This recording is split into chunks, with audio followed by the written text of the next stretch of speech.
3 ways this backflipping black figure skater changed sports forever.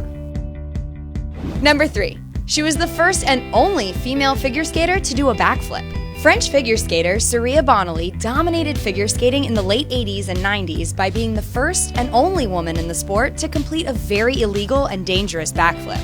And she's also the only person in history to pull off what they call a Bonaly, which involves not only a hard-to-do backflip, but also splits in the air and the skater landing on one foot.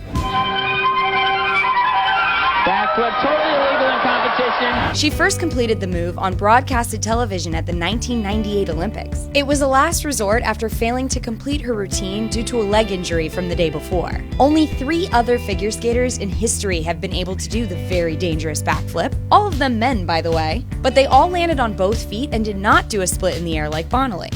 Though it was the first time in history anyone had seen anything like it, yes, even the judges, Bonaly still only made it to the 10th spot. Because the backflip is illegal, the impressive move wasn't counted toward her score, and the judges refused to make an exception, despite her history-making moment. Number 2, she didn't look like other figure skaters. Bonaly wasn't a graceful swan in the world of figure skating like most of her opponents were, and she was totally fine with that. Not only was she one of the few black women in figure skating, but as her historic backflip proved, she was also fiercely athletic. Bonaly was known for preferring athleticism over artistry. She had a strong, muscular figure and would always prefer harder tricks over choreography.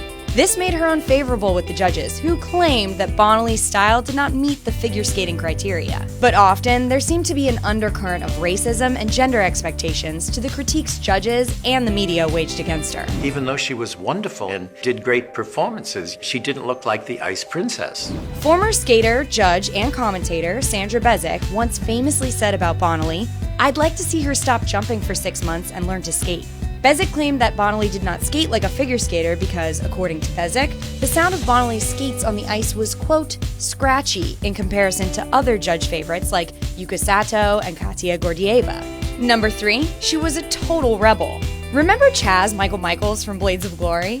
Let's just say we wouldn't be surprised if that character was inspired by Bonaly. While Bonaly was never as rebellious as Chaz, she was one of the few figure skaters at that time to speak her mind. Case in point, her infamous 1994 World Championship second-place win resulted in Bonaly refusing to stand on the podium during the medal ceremony. Though Bonaly's moment of protest prompted judges to believe she was a sore loser, it inspired a conversation about race and gender expectations. Bonaly lost to Yuka Sato, a clear favorite of the judges who represented everything Bonaly wasn't, an elegant, feminine skater in the traditional Ice Princess mold. The commentator from that match claimed that Sato did not do as many jumps as Bonaly.